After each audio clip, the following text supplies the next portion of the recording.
ఈ రోజు దాకా కూడా ఈ 2 సంవత్సరాలలో ఒక్క రైతుకైనా కూడా ఒక్క సంవత్సరమైనా కూడా 20,000 రూపాయలు పూర్తి చేసినటువంటి పరిస్థితి లేదు. అదే ఆ రోజు జగన్మోహన్ రెడ్డి గారు చెప్పిన మాట ప్రకారం ఇంకా పెంచి 53 లక్షల మంది రైతులకు అన్ని కూడా ఈ రైతు భరోసాని ఇచ్చినటువంటి ఘనత ఆ రోజుదైతే ఈ రోజు గవర్నర్ గారి దగ్గర మేము ప్రతి సంవత్సరం రైతుకి 20,000 రూపాయలు ఇచ్చినామని చెప్పించినటువంటి మాట అబద్ధం కాదని అడుగుతా ఉన్నాను అధ్యక్ష.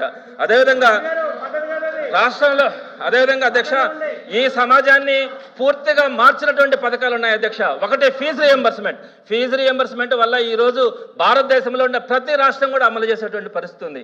ఈ మార్పుని ఈ రోజు సమాజంలో ఆంధ్ర రాష్ట్రం ఈ పరిస్థితికి వచ్చిందంటే ఆ రోజు వైఎస్ రాజశేఖర రెడ్డి గారు తీసుకొచ్చినటువంటి ఫీజు రియంబర్స్మెంట్ పథకం గురించి ఈ గవర్నర్ గారి ప్రసంగంలో ఒక్క మాట కూడా చెప్పలేకుండా పోయారు అధ్యక్ష.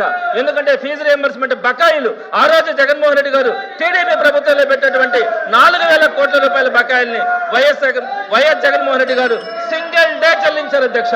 ఒకే ఒక్క రోజు చెల్లించారు. ఇందాక మా సభ్యుడు మాట్లాడుతుంటే గవర్నర్ గారు మాట్లాడిన దానికి మీరు రెస్ట్రిక్ట్ అవ్వాలని చెప్పారు అధ్యక్ష. వీరు మాట్లాడే దాంట్లో ఒక్కటన్నా సరే గవర్నర్ గారు మాట్లాడిన దానికి ఉంది అధ్యక్ష.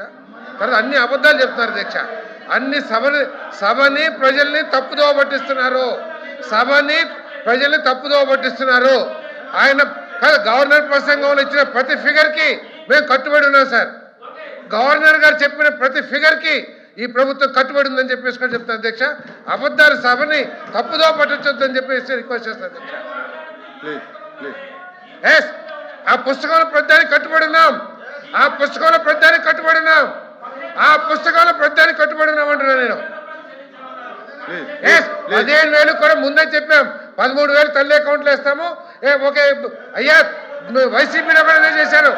వైసీపీలో కూడా చేసింది అదే సార్ అధ్యక్ష. ఆ రోజు వైసీపీలో కూడా చేసింది అదే.